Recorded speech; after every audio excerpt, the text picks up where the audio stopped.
अस्सलाम वालेकुम, मैं हूं मिस्टर नईम और आज हम स्टार्ट कर रहे हैं फिज़िक्स सेकंड ईयर।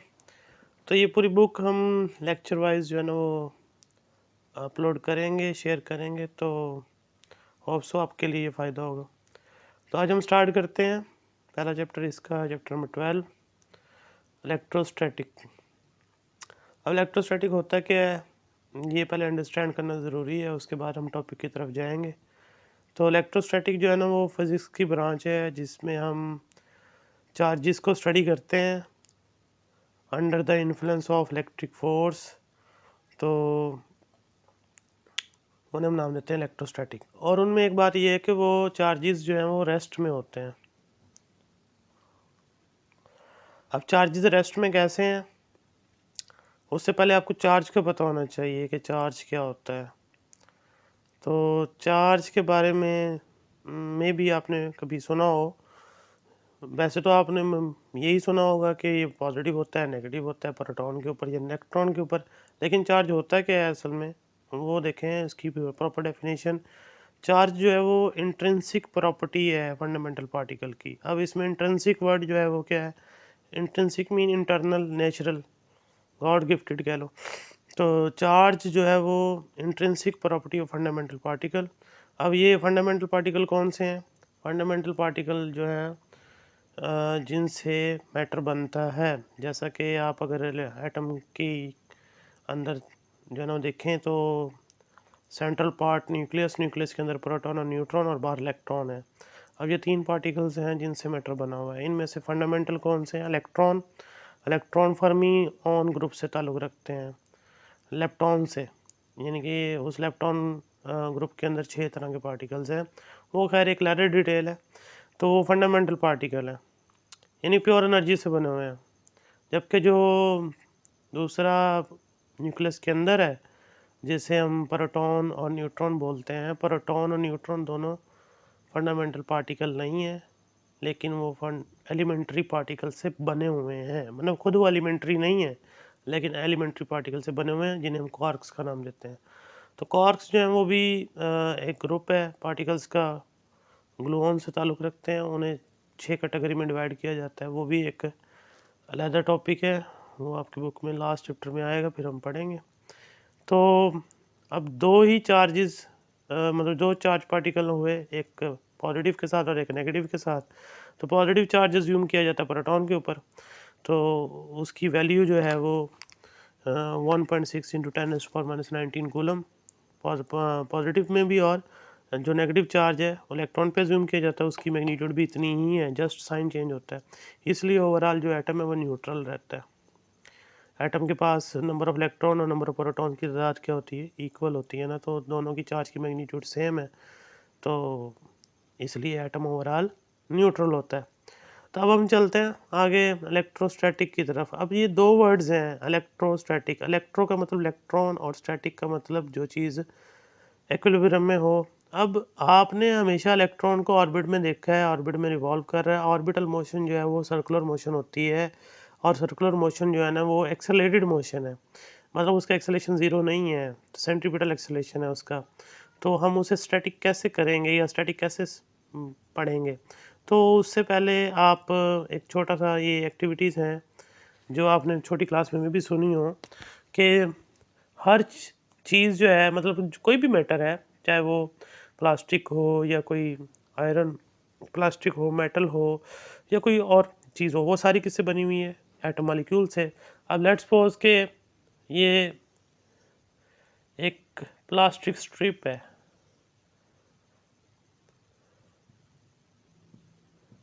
प्लास्टिक जो स्ट्रिप है ये किस चीज़ की बनी हुई है जी? मतलब ये टाइप आगे चले जाते हैं पीवीसी की, पॉलीविनाइल। तो अब प्लास्टिक जो है वो इंसुलेटर है। अब इंसुलेटर क्या है? जिसके पास कोई फ्री इलेक्ट्रॉन मौजूद ना हो। तो इसके एटम्स जो है, उसका जो न्यूक्लियस है, न्यूक्लियस पॉजिटिव चार्ज रखता है ड्यू टू प्रोटॉन, तो वो इलेक्ट्रॉन को अट्रैक्ट करता है। हर मटेरियल का या हर एटम का जो न्यूक्लियस है वो इलेक्ट्रॉन को पसंद करता है, लेकिन हर न्यूक्लियस की जो अट्रैक्टिव पावर है वो एक जैसी नहीं है। तो एक ये और इंसुलेटर, ये हम कह देते हैं ये वुलन क्लॉथ है।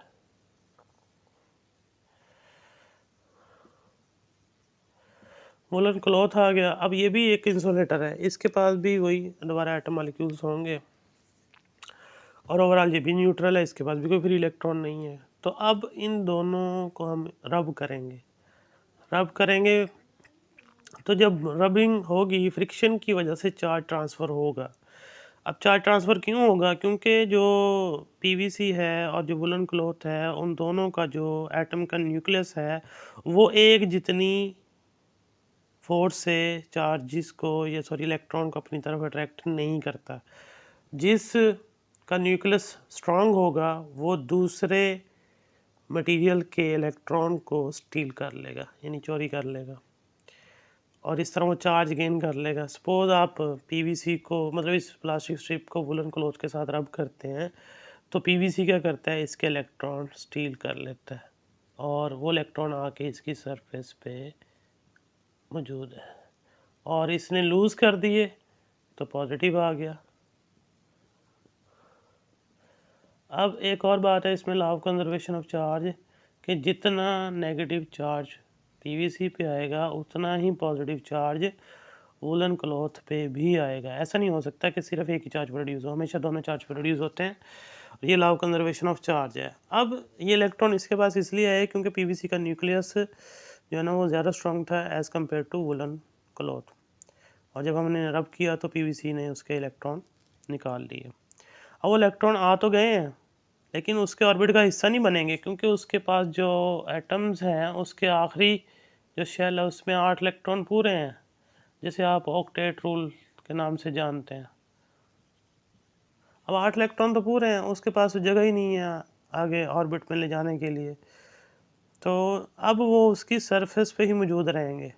जब वो सरफेस पे मौजूद रहेंगे तो वो सर्कुलर मोशन नहीं कर सकेंगे, या तो वो बिल्कुल स्टैटिक होंगे, या अगर मूव भी करेंगे तो बहुत कम यूनिफॉर्म वेलोसिटी के साथ।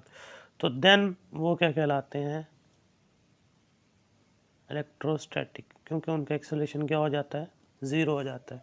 इनकी वो प्रॉपर्टीज़ नहीं होती जो कि एक इलेक्ट्रॉन ऑर्बिट में जब रिवॉल्व कर रहा होता है तब उसकी होती हैं, इसलिए इनको अलहदा स्टडी किया जाता है, जिसका नाम हमने रख दिया इलेक्ट्रोस्टैटिक। तो ये एक छोटी सी एग्जांपल एक और भी है इस तरह। जैसे मैं फ़र्ज़ करें आप एक और प्लास्टिक स्ट्रिप ले लें, लेकिन अब पीवीसी की नहीं बल्कि नायलॉन की, ये एक और टाइप बन गई। ये पॉलीमराइजेशन से बनती हैं।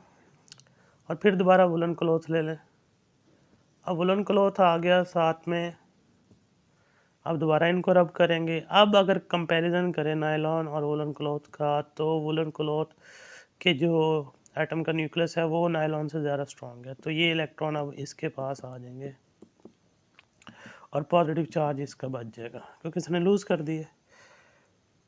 तो ये है जी बाय फ्रिक्शन बाय रबरिंग जो ना आप चार्ज प्रोड्यूस करते हैं।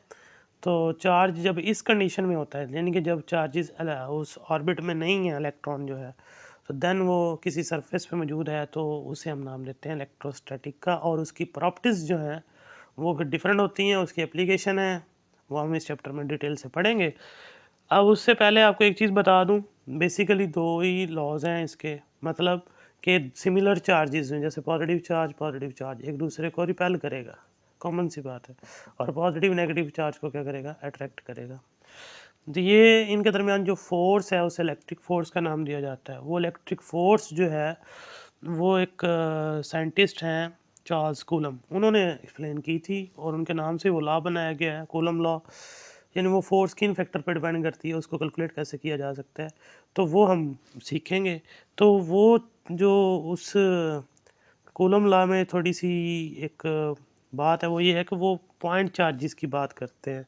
अब ये पॉइंट चार्ज क्या होता है, पॉइंट चार्ज कहते हैं जी ऐसा पार्टिकल जिसका ऐसा ऐसा पॉइंट पार्टिकल जिसका जो चार्ज है वो नॉन ज़ीरो हो। द पॉइंट पार्टिकल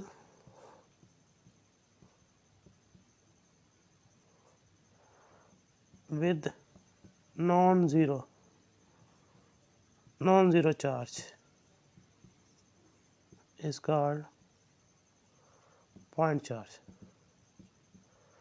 तो ये जो है ये डेफिनेशन छोटी सी, पॉइंट चार्ज मीन्स जैसे इलेक्ट्रॉन है, प्रोटॉन है, ये बहुत छोटे चार्जेस हैं। मतलब अगर बहुत सारा चार्ज एक बॉडी पे आए तो तब जो है ना वो जाके उसकी अट्रैक्शन या रिपल्शन आप ऑब्जर्व कर सकते हैं, फील कर सकते हैं। जबकि जो कूलम लॉ है जो आगे पढ़ना है, उसकी लिमिटेशन यही है कि वो पॉइंट चार्जेस के बारे में बात करता है। बड़ी बॉडी के ऊपर जो चार्ज होगा, यानी कि जैसे अभी ये आपने स्ट्रिप देखी या वुलन क्लॉथ है, उसका जो चार्ज है वो पूरी सरफेस पे एक जैसा कंसिडर करना होता है या हो, और वो सारी बॉडी एक ही पॉइंट कंसिडर करते हैं, फिर उसके ऊपर आप कूलम लॉ अप्लाई करते हैं। ये उसका कह लें एक ड्रॉबैक है या लिमिटेशन है उसकी, कूलम लॉ की। तो नेक्स्ट जो अब हम पढ़ेंगे अगले लेक्चर में, वो कूलम लॉ पढ़ेंगे। पहला टॉपिक है जो इस चैप्टर का, जिसमें वो बात करेगा पॉइंट चार्जेस की। तो पॉइंट चार्ज मैंने बता दिया क्या होता है कि point particle with non zero charge. अब इसमें लफ्ज़ ये पॉइंट पार्टिकल। पॉइंट पार्टिकल क्या होता है? ऐसा पार्टिकल जिसकी कोई डिमेंशन ना हो, मतलब जिसकी कोई लेंथ विड्थ ना आए, मेजर ना कर सके।